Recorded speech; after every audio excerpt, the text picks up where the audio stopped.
Greetings and welcome to MBA 522. The course is Decision Making in Organizations, and this lecture is on the Introduction to Decision Making.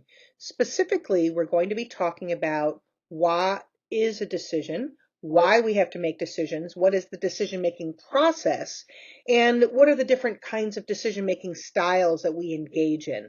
It's important that we understand this at a basic level as we transition through the rest of the material for the rest of the 7 weeks in the class. We'll talk about the things that impact decision making and specifically what we mean by things like bounded rationality and stuff like that. If you have any questions, let me know. So what specifically is decision making? And generally speaking, it's where we have to make a choice among a number of different options, different types of actions that we need to take, and we have to choose among multiple feasible alternatives. So if we only have one option, then it's not really a decision, right? We have to go forward with it anyway. So in order for it to be a decision, it requires us to have multiple options or multiple alternatives. It also has to be feasible. It's not enough to say that we can make a decision based on something that might be nonsensical or won't make sense or is not even reasonable to expect. We want to make sure that we can make a decision that is feasible, that it can be implemented by the individuals or the organization in order to have an impact on the organization's bottom lines. Do we always have all of our alternatives? Absolutely not. Often we have a very limited set of alternatives in front of us, and we'll never be able to have the full range of all possible alternatives available to us. As we'll see when we talk about the rational economic model versus the bounded rationality, we recognize that we're going to be very limited in the alternatives that we have in front of us. And our goal is to do the best that we can given those alternatives. Are they always feasible? Not always. But as we'll see when we talk about group process and brainstorming, an idea that is not feasible can also be useful to us because it can inspire us to come up with more feasible creative ideas. So don't downplay an idea that's not feasible, because when we're in the brainstorming process, sometimes those crazy ideas can trigger a more reasonable and feasible idea that we can implement. Do we always have a chance to plan? When we're making a decision, it presumes that we have time to look at all our alternatives, explore them in depth, to make a choice amongst all of them with time to plan. And we don't always have time to plan. As you'll see when we get towards the end of the term, when we're talking about decisions under uncertainty or decisions in a crisis, we don't have time to plan. We have to be able to make a quick decision based on the information that we have in front of us and do the best that we can in making that decision. Sometimes we do a good job and sometimes we don't. Our goal is, of course, is to learn as much as we can about the information that we have in the limited time we have to make the best decision possible. But recognize that we don't always have time to plan. Lastly, when we're talking about are solutions rational or logical, they're not always rational or logical. And in fact, what's rational or logical to me may not be rational or logical to you. And this has a lot to do with the lens with which I use to see the world, the way that I perceive the world and the information out there. And if I have one set of perceptions and you have a very different set of perceptions, what's going to be rational or make sense for me to do is not necessarily going to make sense to you. So we can't always assume that what is rational makes sense to everybody across the board, because it's only limited to me, my experiences, and the way that I see the world. So it is important that we recognize rationality, or what is logical, isn't something that we can uniformly agree to, because perceptions influence that. So the world of experiences that each of us have experienced and are a part of our memories and in our life really frame the way that we see things. And so we can't always assume that what's logical to one person is not logical to the other.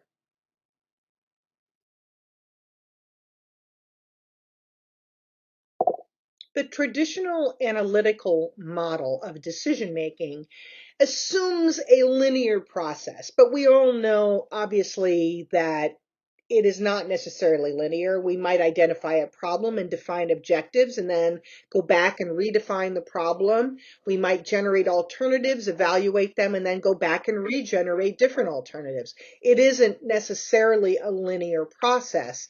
It is a cyclical process, and it's one that has feedback loops on it regularly, although this drawing doesn't necessarily reflect those feedback loops. But just be aware that for the most part, it expects us to go through in an orderly fashion, that we identify a problem and we figure out what is the problem. Then we figure out what is our objective given what the problem is. Then we try to make a pre-decision, but that's not always possible. We generate all our alternatives. What is possible? What is feasible for us to do? What are some different alternatives? And again, this is limited because we're not always generating all of our alternatives. We're generating some alternatives, and some that may come to mind based on our own experiences and biases. Then we evaluate those alternatives. We decide which ones have value, which ones don't. And again, how I might evaluate those alternatives are going to be very different than how you might evaluate those alternatives, because again, it's based on what I value, what my experiences are, what I think is appropriate or not appropriate. Then ultimately, we make a choice and we implement that choice. Then the goal of the follow-up is evaluating what we did. Did we do a good job evaluating the problem? Did we do a good job defining the objectives? Did we make a pre-decision? Was that pre-decision good or not? What about the alternatives? Could there have been other alternatives that we thought about? Or is it possible that we, in evaluating those alternatives, that we did a poor job of evaluating them? Did we make the right choice? Why did we make that choice? Was there a different criteria we could have considered when making the choice? And then ultimately, how well did we implement it? Did we follow the guidelines, or did we go off track and implement it in a different way than it had been anticipated? And again, all of this is a feedback loop.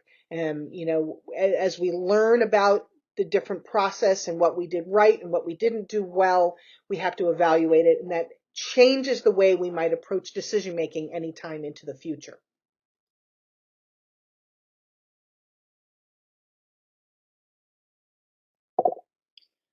Individual differences affect our ability to make decisions in a multitude of ways. We'll go into this in more detail in a little bit, but we're going to start with the most basic of individual differences that can affect decision making, and that has to do with our decision making style. There are 4 basic styles: directive, analytical, conceptual, and behavioral. The directive decision-making style is an individual who assesses a situation fairly quickly, makes a decision rapidly. They're not in a position where they're going to consider a whole bunch of alternatives, and they pretty much rely on the old consistent way they've always done things, which in some ways can be very good and in some ways can have challenges for us. A directive decision-making style works best when we're in a crisis, or when we have very little time, or when the situation is pretty straightforward. So we can make a very quick decision and it's not a big problem at all. It becomes more problematic when we want to make directive decisions when we have the need to do more research, to analyze more deeply. Because the last thing we want is to make a quick decision thinking that we're going to do the right thing, but at the end of the day can create problems for us. So a directive decision-making style works best when there are not a lot of alternatives, when we're in a crisis, when time is of the essence, when things are fairly simple and straightforward. We can use a directive style, not a problem. When we have more time, when the problems are more complex, then an analytical style makes more sense. So an analytical decision maker is someone that likes complex problems. They like to do research. They like to dive into all the alternatives. They love problem solving, and they're willing to go out and be innovative and to challenge the status quo. A directive decision maker doesn't do that. A directive decision maker uses the same old comfortable ways of doing things, but an analytical decision maker is looking for the right approach, and it's not locked into a certain approach for how they want to handle making a decision. But you can imagine, right? A directive decision maker and an analytical decision maker on the same team, where a directive decision maker has one approach. They want to make the decision. They want to move on to the next thing. And the analytical decision maker is going, slow down. Let's look at this. Let's analyze this in some more detail, which of course will annoy the directive decision maker, and vice versa.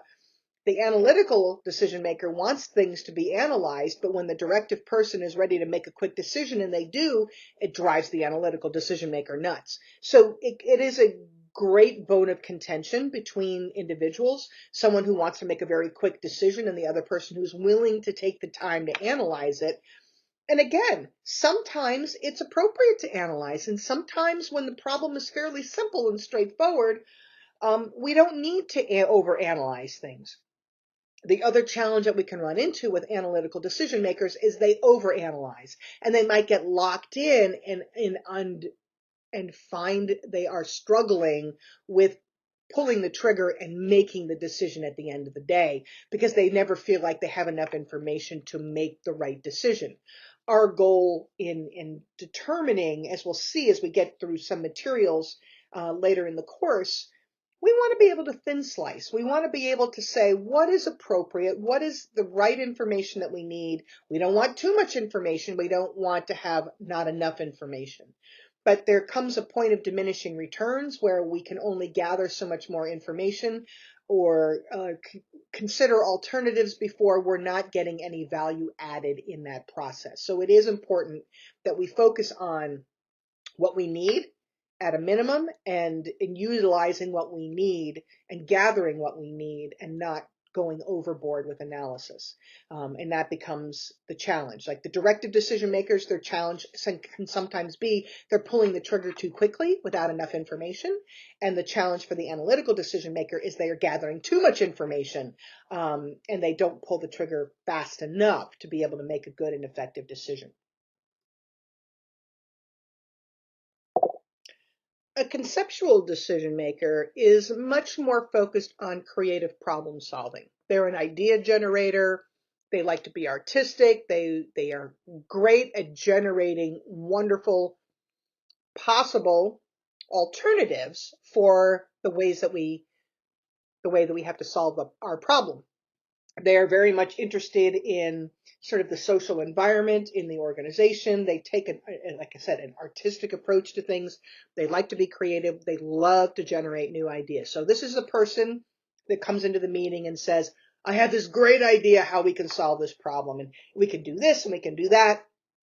And our conceptual decision maker is this wonderful creative individual, but they may not be able to necessarily understand what is feasible and what is not. Sometimes they are, but sometimes it takes the analytical decision maker to ground them, to help them to recognize that the idea is good, but it may not be feasible based on constraints that are there. The conceptual person is the one that's always generating the wonderful and creative ideas, and we need those people. They're all necessary, but they need to be grounded in reality, which is important. Then we have the behavioral style, which is the individual who's concerned for the process and for making sure that the individuals all feel like they're heard, that we're helping who needs to be helped. We're open to suggestion. We like meetings. That behavioral style is the goal, because the behavioral style is what helps us to recognize when introverts don't feel like they're contributing, or that extroverts are dominating the process. So our behavioral style is making sure everybody's voice is heard, everybody's voice is considered. And the challenge with a behavioral style, of course, think about that again in contrast with a directive decision maker. A directive decision maker is not looking for buy-in. They're not looking for everybody's voice. The directive decision maker wants to make the decision and wants to move forward and move on to the next item, whereas the behavioral person wants to slow down, wants to make sure everybody's voice is heard, wants to make sure that all the options are being considered and that they are adaptable. But they love meetings, and so that can be a challenge for the directive decision maker because the directive decision maker hates meetings, right? They want to get things done and move on as quickly as possible, whereas the behavioral person wants to slow down the process. Very similar to the analytical person, but for different reasons. Whereas the analytical person wants to analyze the data, the behavioral person wants to analyze the data, but more so is concerned with everybody's voice and making sure that the process is working the way that they want it to. It tends to be more about what we would call a democratic style.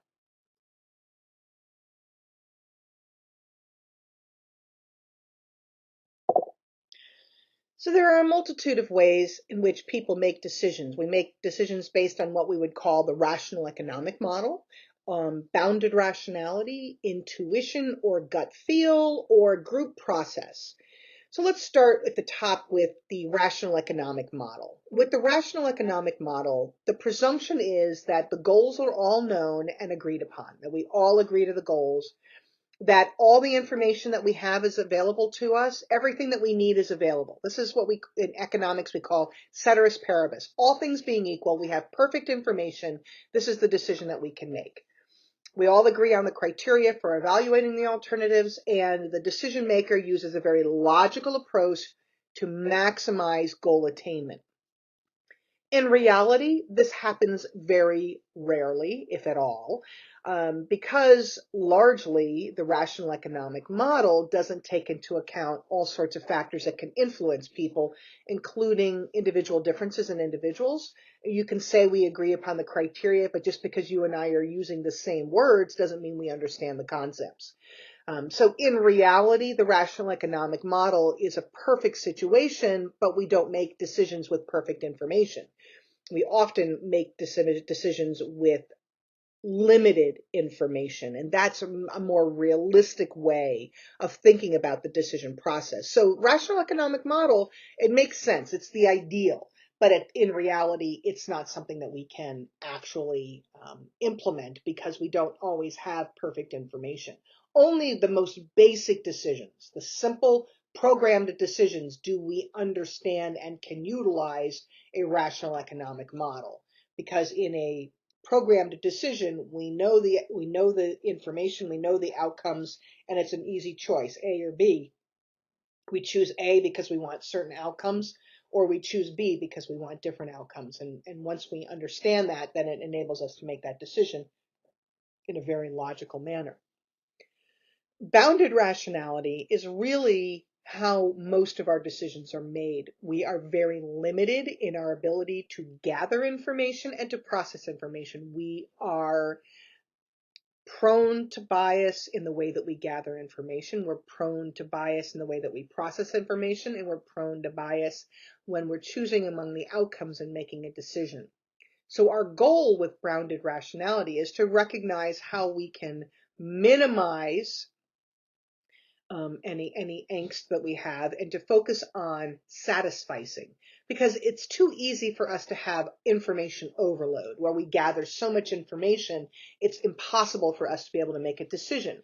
As you saw in that intro audio from Jonah Lehrer, our prefrontal cortex, where we make decisions, can only hold 5 to 7 pieces of information at a time. So if we are trying to gather all the data and all the information, our brains can get hijacked fairly quickly. We end up with what we call cognitive overload. And with cognitive overload, we're just not able to make a good decision. We become too flustered, too frustrated, too much information to sort through. So we end up making a suboptimal decision because of that. And it's the same thing with satisficing, though. Because we know that we're experiencing overload, we try to choose criteria that are minimally satisfactory to us. We're never going to find the optimal solution, but we want to make sure that at least it meets the minimum criteria. If it meets the minimum criteria, then that's where we choose from among the options. And again, we have to remember it's not possible for us to find all the possible alternatives. So along with the rational economic model for basic simple decisions and the bounded rationality for most other decisions, people also use their intuition, or what people often will call gut feel. Intuition isn't just this blast out of thin air. It really is a distillation of all of our experiences that are going on in an unconscious manner, enabling us to be able to make a decision outside of our cognition. Often we will look at something and say, this is what I feel like I need to do, and not really understand why we need to do it. And that's because our brain is this wonderful complex supercomputer that is, excuse me, that is looking at all the information that we have taken in since the day we were born, and it has organized it and put it in little pods so that we can understand the information and access that information. And that's all going at an unconscious level. And so intuition is really unconscious associations that are being made, and we are then make a decision that we think is just our gut, but really it is our brain being the wonderful complex tool that it is, distilling all that information and providing us with an alternative, even if we're not consciously aware of why we think that's the right thing to do. Intuition is not something that people who are young without experience can really say that they do well, because they don't have a wide body of experiences to pull from, right? When we have more experience, more broad experience, more extensive experience, that's where intuition comes into play and then guides us in a way that can be considered reasonable.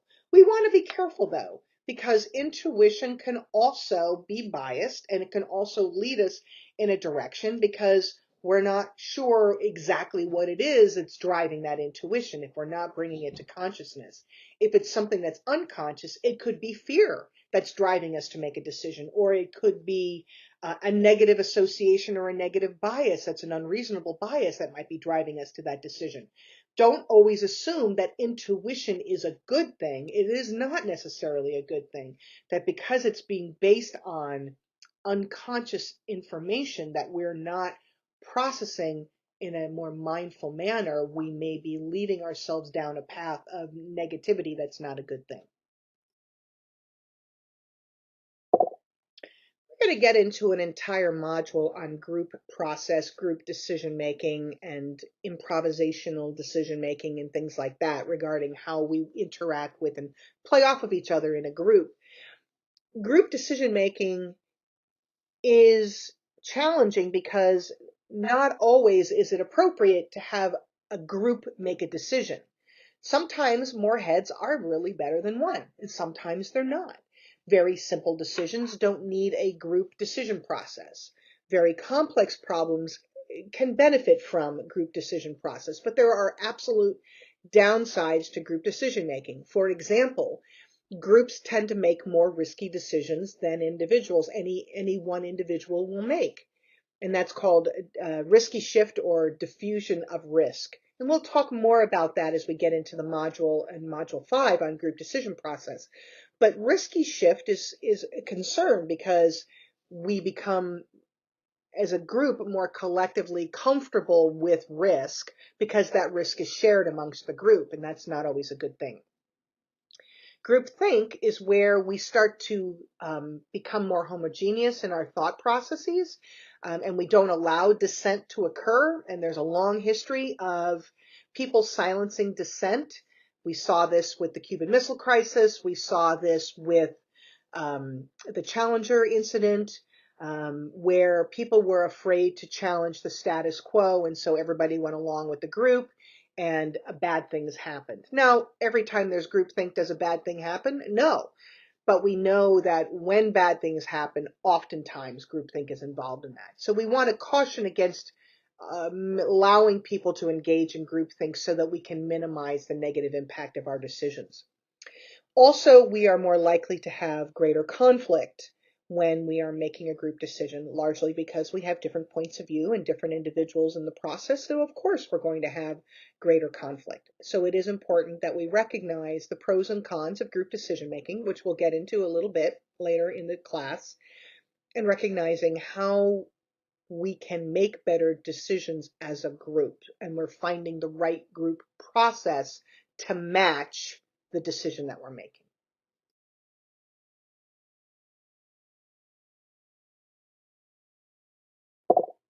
When we make decisions, we go from no risk at all, which is a decision under certainty, where we know all the information, we know all the alternatives, and we know the outcomes, making it very easy to make decision. This is part of that rational economic model that we were speaking about earlier. Then as we have less and less information, our risk goes up. We have decisions under risk where the goals are known, the alternatives are known, but we're still not clear about what the outcomes will be. Because the outcomes are still subject to chance, it's a risky decision because we're still not clear what exactly is going to happen. Then we have decisions under uncertainty where the goal is clear, but we have no clarity as to whether or not the alternatives we've generated are good, if they're going to make sense, if they're even exhaustive, and the outcomes are unclear. Lastly, we have decisions under ambiguity, which is like a decision under a crisis, where the goals are not even clear. I mean, imagine, right? You're faced with a disaster in your organization, and we don't know why the disaster is happening. All we know is we're experiencing a problem, so we don't know why it's happening. We don't know how to even generate alternatives because we're not even clear why it's happening in the first place, and the outcomes are uncertain as well. 9/11 was a great example of that. And I know that that may be considered an old example, but it's a really profound one because I can speak to my own personal experience in that. As I'm sitting, I was a 9/11 survivor, and as I was sitting in New York City and I was watching planes hit, I had no idea what was going on, why it was happening. And when I didn't understand why it was happening, it was hard to make a decision about what to do. Did I just turn around and go home? Do I go to my office? How do I address that? What are going to be the outcomes if I make those decisions? I had no ideas. And unfortunately, I made the decision to stay longer in the city than I should have so that when I tried to get home, it was at a very inopportune time and it eventually took me a whole day to get home versus if I had left in that moment, I could have probably gotten back home without any major problems or dilemmas. So I'm sure we can think of other decisions under ambiguity or uncertainty. Um, think about the pandemic and did we understand fully what was going to happen with the COVID pandemic?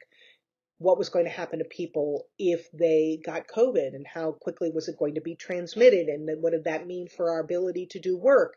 Should we wear masks? Should we not wear masks? Understand, right? When we were in the beginning of that pandemic, we knew very little about the virus and we were making decisions based on what we knew.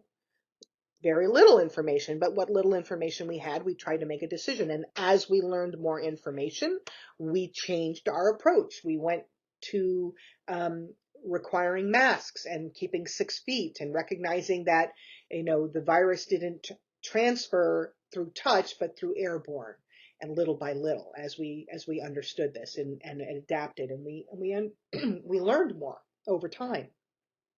So it is important that we recognize that our decision process is always based on the information we have in the moment, and that as we gather more information, that helps us to make better decisions because we're not doing it in ambiguous or uncertain situations. We now are doing it with some risk because we have information available to us, even if we're not clear exactly what the outcome will be. So we have to take it incrementally. It's not an all or nothing. It's not I know all the information and I don't know all the information. It's a whole continuum of information that we may have access to that is going to impact the quality of our decisions and the ability to make good decisions. There are three basic C's of decision making. We want constructive conflict, we want consideration, and we want closure. Let's start with constructive conflict. Constructive conflict requires us to have a vigorous debate that is constructive. It's important to recognize that we can't make good decisions when there's no conflict or tension, and we can't make good decisions when there's too much conflict or tension. We need to have constructive conflict that puts us in what I would call the green zone. Too much conflict, we are caught up in the conflict and unable to make a good decision, and not enough conflict, and we can become lackadaisical and we become disengaged from the process and we don't care.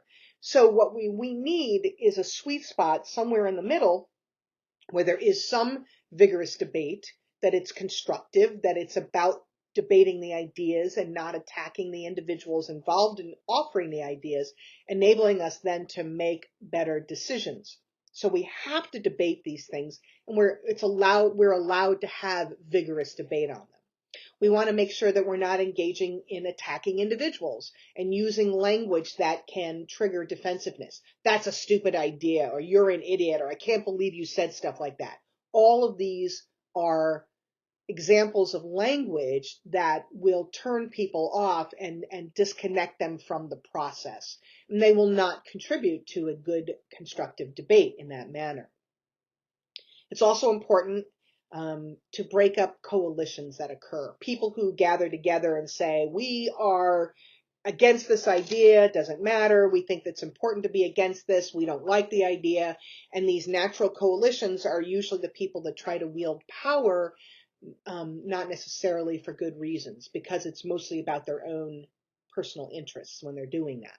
So we want to break up coalitions because we want ideas to be debated appropriately, not debated on people's personal interests. We want to get people out of the notion of it's the way we've always done things. So those well-worn grooves of we've always made the decision this way, we've always done it this way.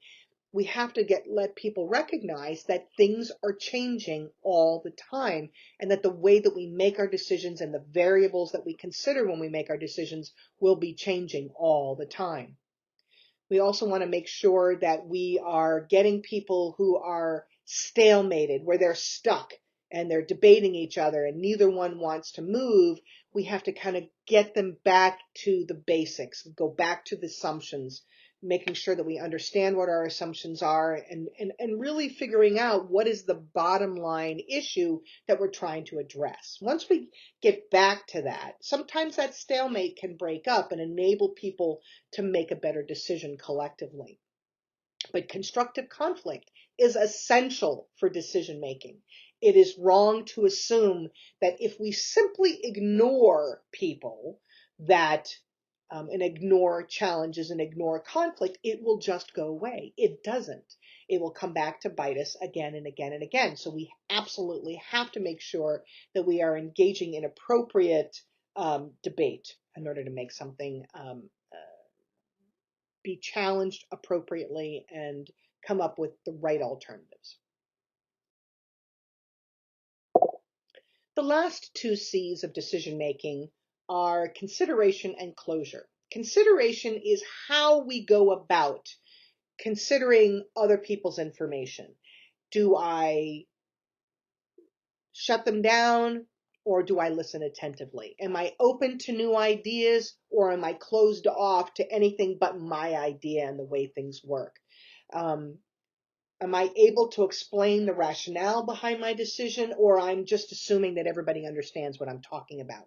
When we talk about consideration, we're trying to not make assumptions, and we're trying to be open to any new possible ideas. We have to give these new ideas our attention.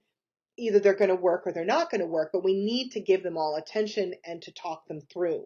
We don't want to shut down ideas. We don't want to shut down creativity. And we don't want to shut down new ways of doing things, because we'll get locked into the same well-worn patterns, the same way of doing things, and we won't be making good decisions because of that. Lastly is closure. And as I've already talked about before, when I was talking about decision-making styles, we can have a directive decision maker that wants to make quick decisions, but they might be making them too quickly and not considering enough information. or we might have a behavioral or analytical decision maker that spends a lot of time analyzing or managing process without actually pulling the trigger and making the decision. So the issue is we need to recognize how quickly do we need to make the decision? Do we have time to analyze? Do we have time to consider all the voices? If we do, great, and we should do that. If we don't, then we have to make a decision quicker, and we need somebody with a more directive style to be able to pull the trigger and to be able to get the decision made much quicker. The goal is deciding what is needed in the situation and not assuming that there's one approach that's going to work all the time. It's not good to try to make a quick decision when we need to debate things, when we need more buy-in, when it's a complex problem that needs more time to analyze. And we don't want to be taking time to overanalyze things when a quick decision can be made. So it's both. So our goal is to figure out when is the proper closure, when is the right time to make a decision, how quickly do we need to make that decision. We don't want it too quick, we don't want it too prolonged.